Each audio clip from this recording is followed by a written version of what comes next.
If you haven't heard about Anchor, it's the easiest way to make a podcast. Let me explain. It's free. There's creation tools that allow you to record and edit your podcast right from your phone or computer.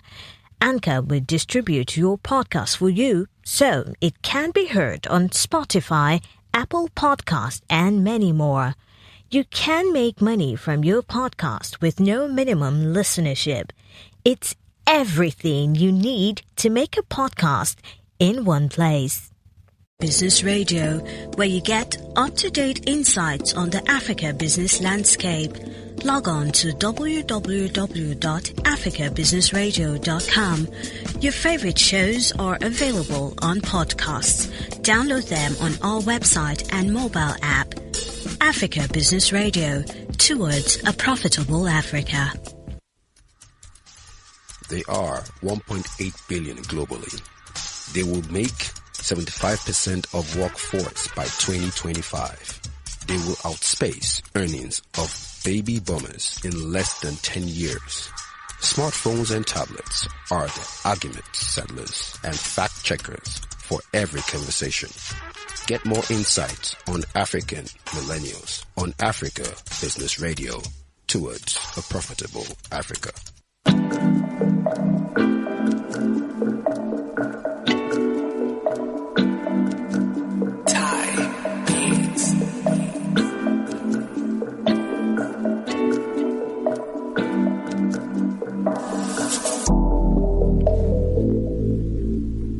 You know, it was the early hours of Monday morning, I think about 5 o'clock, when I got to my desk, and then typical me, I'll fix my green tea and then just ready for the week. And I had this feeling on myself that it was going to be a very great week, right? And I'm living in the manifestations of it because I have someone I really look up to, someone who has gone way ahead of many of us in business, in the Nigerian and African economy. I have Dr. Olusegun Akanji on the African Millennial Radio Show, guys. Good afternoon, sir. Good afternoon. Thank you very much. Are you comfortable with me doing sir with you? I think we should just keep it simple.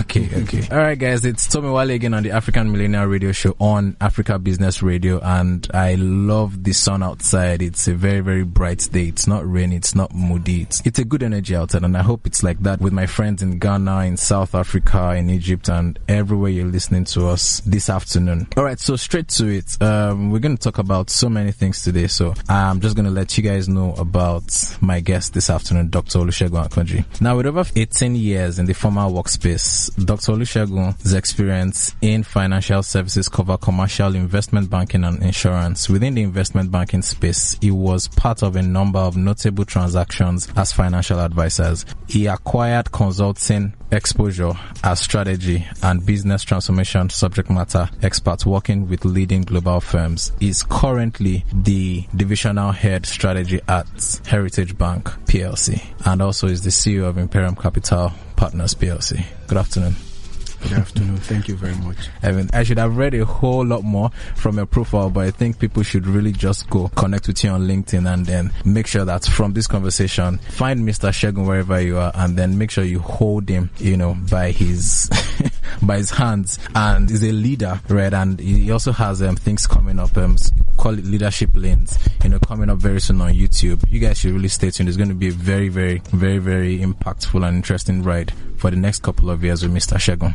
Thank you so very much. Yes, so we've been having some conversations lately on the African Millennial Radio Show on organizations at least positioning themselves so their brand, their businesses, right, after the whole pandemic and everything that happened this year. Of course, we started the year and then it was just a free air. Nobody knew what was coming, but there were a lot of expectations, right? But then a couple of things happened, and of course it shook some economies, and then everybody's now trying to get back into. So what we've done is we've had conversation on brand positioning, we've had conversations on human resource, right? At least what can make you be relevant in rooms, especially when organizations are laying off people, right? We've talked about what organizations should do to get their customers, what organizations should do to at least scale up, to some extent. Now, in all of this, right, let's assume that everybody has their HR gotten right, they have their brand positioning gotten right. Profit is very important in business, and correct. That is what we're going to be talking about today, at least positioning for profit making. Correct. Right, from this. So, I mean, this is like a mini school for me, so I should be taking notes again right now. You've had 2 decades of experience. In fact, I would even think it's more than 2 decades, but I'll say 2 decades of formal, right? Because from my experience of you're a very observant person, and I'm sure you'll have done a couple of things, What is profitability? Well, I think everyone knows what profitability is. Okay. Very simple and not too much of any complexity. When you put in something, what comes out of it is your profit. Okay. So every time you direct an effort towards production, and that is done successfully, it should bring you some reward. So profitability in very simple terms would be reward for the risk you have taken. Mm-hmm.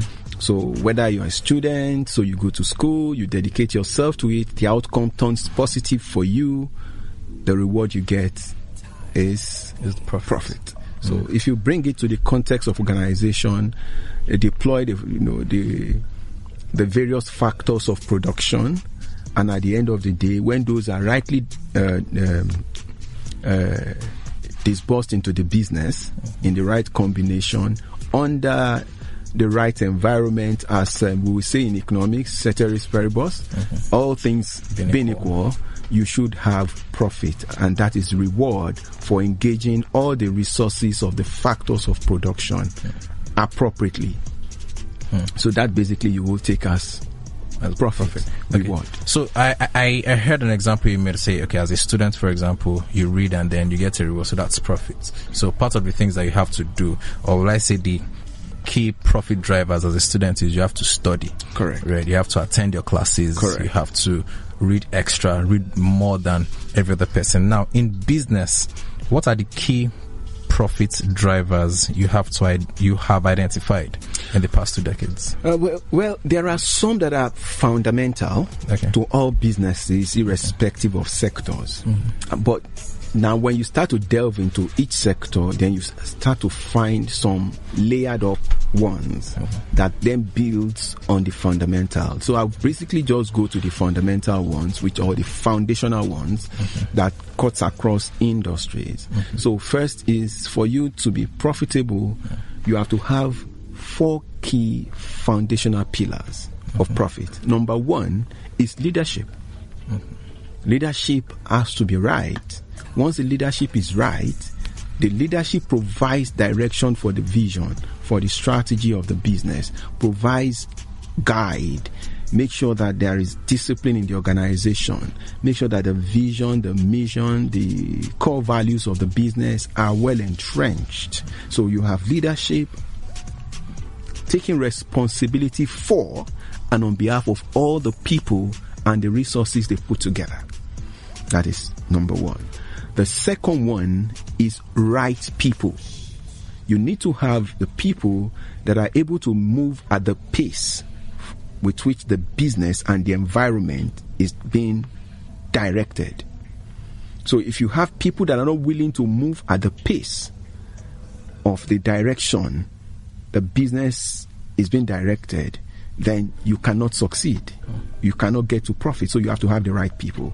And right people has to do with the right quality of knowledge, education, exposure most critically. I'm not saying experience, exposure. Okay. A lot of people are well experienced in doing A and B, but they are not exposed as to the capabilities of their experience transcending into value.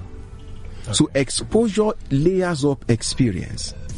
Exposure is the advanced level of experience. Many people are technically, operationally experienced, but they lack exposure that they need to build on their experience to deliver the value that people are looking for.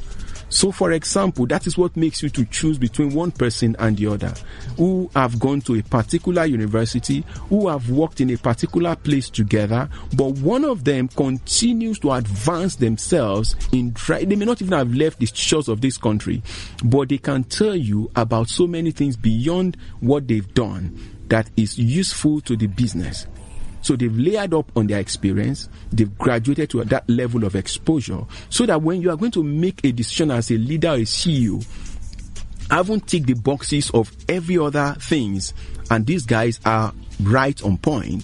What makes you to take decision that this is the guy I'm going for is that level of exposure they bring in, because it is what helps you to taste innovation. That person is able to bring certain additional value beyond what you are actually looking for in the experience that they have. And that tells you that such people are self-driven. They are in pursuit of knowledge. Absolutely. And they apply knowledge. And when they apply knowledge, they demonstrate higher level of knowledge, which is wisdom. And that is what delivers value. You can't say that you are knowledgeable without being wise. So the wise guy will make use of the knowledge that they have. There are many brilliant guys in the university, but they never graduate because they never apply the knowledge that they've acquired. That's why they give us this kind of question in school, where they say they give you principles and say you apply it to a case. Some people, they know all the principles, but they can't apply it to a case. And that is the basis of when you go to schools like Harvard, Wharton, MIT, Stanford, they go through cases. Because they don't want you to understand just the fundamental principles. They want you to be able to apply them to and make them work for you in the ordinary course of doing your business. Right. So that's basically the difference. So that's number 2. So right people. Number 3 is execution. Execution is quite important. You may have the right leadership, the right people, but if you don't have the discipline of execution, then you get nothing. You don't produce anything. You don't add value to your knowledge. You don't get out anything as outcome or output. So execution is the 4th pillar of getting into profitability. The third pillar of getting to profitability. And the last one is the strategy. Now, the criticality of strategy is that when businesses face challenges, it helps you to know whether their strategy is the right strategy or not. Why? When people face crisis or businesses face crisis, you see them swinging from strategy to strategy to strategy to strategy to strategy. The fundamental pillar of their strategy continues to change. When you have the right business, the fundamental pillar of your strategy will not change, but the principles for driving them can change, because you are not going to leave that sector. So, for example, you are in banking. You are not going to jump out of banking and say, now I'm going to another thing. You know why you are in banking. So your business may be challenged. So you need to then, what are the things that I need to reintroduce to make my strategy work? And there are things that make strategy successful. One of them is market formation. Okay. Have you been able to create the right market for your business? So we talk in strategy about the blue ocean, the red ocean, and the likes. So if you cannot compete in the ocean that others have created, how do you then create that ocean that people have not thought about? Because sometimes it requires a lot of resources for an institution to fight the oldies sometimes. So if you don't have that resources, how do you create a new market? I mean, Amazon came here and changed everything. Amazon is not the producer of what it's selling. Absolutely. So that's another thing you will talk about as we go on. It's not the producer of the things he's selling, but they built a brand around what I call the buyer values that they've observed. What people want. What are the things driving people to buy? So they built a platform around what people are looking for. People want to, convenience rules the world. Everybody is looking for comfort and convenience in purchasing, in buying, in spending their money. The people work so hard to get money, so they don't want to work so hard to spend it. Yeah. So if you work so hard to get money, why have to go through a lot of effort to get it? You remember those days you want to buy yourself a suit. You have to go to one shop here, travel there, go round, or you travel abroad, or if you are buying in Nigeria, you go to different places to look for them.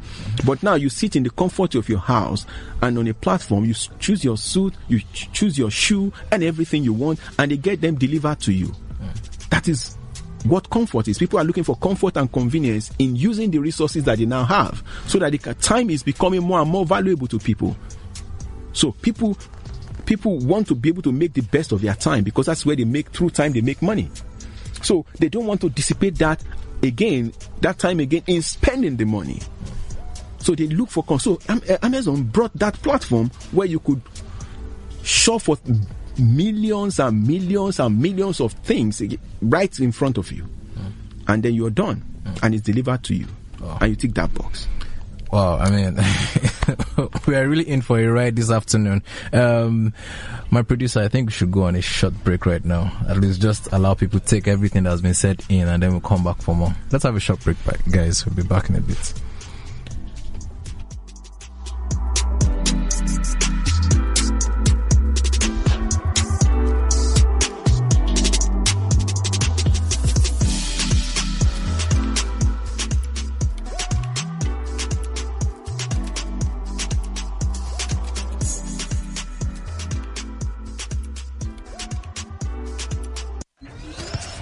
This feels like the final football match between two soccer warriors. Oh my God, can somebody please tell me what the African formation is? Oh, it's 4-4-2. Amazing.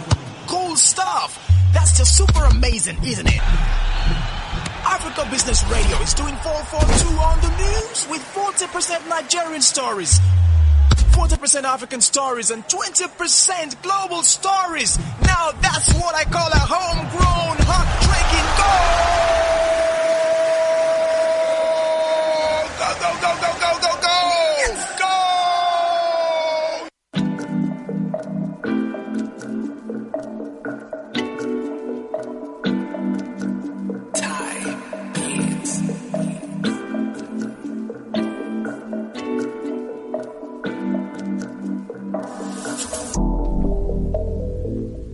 All right, so there's a lot of people might confuse cash flow and profit to mean the same thing, but then there are two different things. I mean, yesterday evening, I myself was confused about it when we were talking about it. It was like, no, you now explained it that, for example, during the lockdown and everything, it was important for a business to ensure that there was cash flow, even if they weren't making profits. So explain that. I don't want to explain in my own terms. I'd like you to explain it. So the next time I just want to ask is, cash flow or profits, which one is more significant for business sustainability? Well, it depends on where you are looking at it from, honestly. Okay. You see, first we must know that both are crucial for businesses. Okay. We shouldn't it is when when you shift from one zone to another. There are two zones of life, two zones of leadership. So when you shift from the zone of comfort to the zone of crisis, then you make a choice between cash flow and profit. But when you are in the zone of comfort with your business, both are crucial. It's when there is a crisis that you then have to make a choice, because typically every business will have both. And secondly is that cash flow itself in the right pattern, because you have good cash flow and you have bad cash flow. Okay. So there are businesses that have cash flows and they still crash because the right mix of cash flow is not there. Even though money is flowing, but for example, I say bad cash flow, the cost of that cash flow. Okay. There is a cost if you have a highly expensive cash flowing through your... Why do we call it flow? Is the movement of cash. If you look at your balance sheet, they move from your investing activity, operational activity, and financing activity. So that's why it's called cash flow. So they move back and forth. And then as the cash flow is moving, if they move right, at the right cost, at the right velocity, they should produce profit. That is the way it should operate. Now, once the cash flow moves at an expensive cost, poor velocity, poor deployment of resources, it will lead to some negative things. Now, again, hold that as ceteris paribus under the right environment. So put that together, therefore, when you shift from the zone of comfort to the zone of crisis, then you have to say cash flow is more important. But if you are talking to a business person, particularly businesses that are operating in an environment where you are a public company, you have to declare profit for your shareholders, you have to do a lot of things to make sure that you meet the regulatory requirements, legal requirements, all kinds of requirements that you have to meet as a global business. You won't be really making a decision between the two, because both are crucial for your business and they are crucial for every business. But when you move from the zone of comfort to the zone of crisis, then you make a choice that at least let me have cash flow so that I can continue to run the business, and hopefully deploying other resources, you get profitable. Because if you don't make profit at the end of the day, even the cash flow will disappear at some point. Well, I mean, that explains it a whole lot more. Now, also in ensuring profits, I think you talked about experience and how it should, how exposure should make the experience worth selling. At least it should be able to convert to value, right? So you can just have experience and you're just there sitting, right? But then with the exposure means that once exposure is there, or once person is exposed and has the experience, it means the person can, be valuable and become indispensable. And, so many things I was hearing from that is the person also being teachable, the person having a sense of leadership, being personal leadership, and it's something contagious that the people in the organization can have. Now, all of this leads to innovation. What role does innovation play now in driving profitability in business? Well, innovation has become the word of the time, but it's not a new word. God, if you believe God created the world, let's take it from there. God is an innovator. I mean, for you to take, that's what I believe. For you to take, look at a blank situation, and it's like God picked up a plain sheet of paper and drew the world on it. So that's a great innovation. It's a great one. So similarly, innovation is very crucial, because if you have to be able to move from one stream of time to another, the world changes. We've been witnessing changes forever. And because times change, so if they change, therefore you have to do something to meet with the requirement of living in that time. Because the expectation, the objective, the desires of people are also changing. So if you are a business, and that is why there are some popular things that fly around the internet. Of course, we read them in business school, but of course they fly around the WhatsApp messages that you get on different platforms. Okay, so there was this picture of a guy that was sitting in an helicopter and taking area view of an area, taking an area view picture, and then somebody said that died some 10-15 years ago, because now that has been taken over. Before, you have to charter a chopper for so much, get the guy that will sit on it. Because of the danger, it charges you so much. Now you just deploy a drone of maybe £45, $45 drone, and it's gone. And it takes more pictures, a better view, coverage. Even the one you didn't send it covers so much. But this other guy will take one shot here, you say they go like this, and then the cost of being there, maybe they will crash.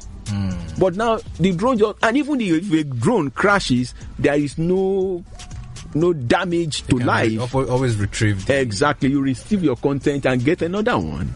So you don't make headline by that. You don't make newspaper headline. If you crash a chopper with somebody, you make headline. Absolutely. You become a bad, people will reference you. But when your drone crashes, you don't have a problem. You buy another one and you get your information. So you can see that people reference some companies now that they've been taken over by another. Example somebody mentioned was, you have camera. When they were talking about digital camera, some companies said it wasn't possible. They were not going to exploit. Today they are gone, and we see camera in phones and everything now. So these are the things that innovation brings on board. So what we then need to note is that innovation is quite critical to live in, because buyer values change.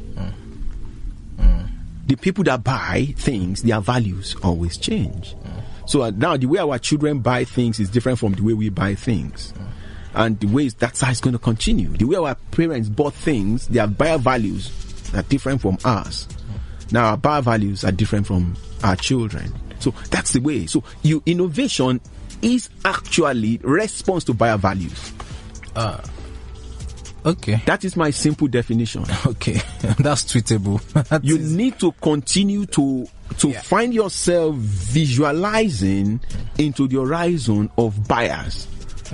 So I want to ask something. Is it that the people buying would influence your strategy or your process of innovation, or sometimes you can actually innovate by anticipating what people want? No. You see, you see, I was talking to a gentleman who started a business, and I told him, I said to him, whatever is into the educational sector, and I said to him, whatever you are doing, ensure that take away the fact that you are the one building the technology. I told him, first, build into technology. 2, ensure whatever you are building, without the emotion of the entrepreneur that goes into whatever they are doing. Ask yourself, will you buy these things? If you can't answer that question genuinely, without having any feeling, then you are not producing for anybody, you are producing for yourself. And they're not going to be successful. So that's very important. So buyer values drives innovation. Nobody goes to produce. You need to listen to certain people. People like, people will tell you it's from conversation among friends, families. You go to clubs, you go to parties, you go to church, everywhere. You will hear conversation of what people wish happened. Right. What they wish was available. And that's the importance of data. Oh man, I think this show should really be a 1-hour show because we just come to the end of it. I mean, guys, I'm sure you really learned a lot from Dr. Olusegun Akanji this afternoon. Right? Don't forget to connect with him on LinkedIn. That's Olusegun Akanji. That's Olusegun Akanji on LinkedIn, and then ask him a lot of questions, send him emails, send him so many things. The YouTube channel is going to be up in a bit. I'm sure once you connect with him on LinkedIn, he's going to talk about it on his LinkedIn page and get everybody into the page. These are the things that we need to have a whole lot of conversations on, and not just conversations, ensure that we start to act on it. The future of the Nigerian economy and the African economy lies, in the hands of we, the millennials, especially people who are 39 to 25 right now. Of course, the Gen Z, they're going to take it up, but then they need to see that some people ahead of them are examples enough to follow. So let us take these things. Let's be responsible for whatsoever is in our hands. I tell people that whatever your hands find to do it diligently. Of course, I'm referencing a book, but then do it diligently, because you never can tell who is saying it, you never can tell who would reference it later, and never can tell how that thing can transform the whole economy of a particular generation to come. All right, guys, don't forget to go on www.africabusinessradio to listen to the podcast version of this later this evening. And don't forget to go on getupinc.com to take the African Millennial Report survey. Mickey Jagger, thank you for being the best producer ever. All right, guys. Bye for now. We'll see you on Friday, and I have some very, very interesting also on Friday. Don't forget to tell everybody about the African Millennial Radio Show, and stay safe. Bye for now.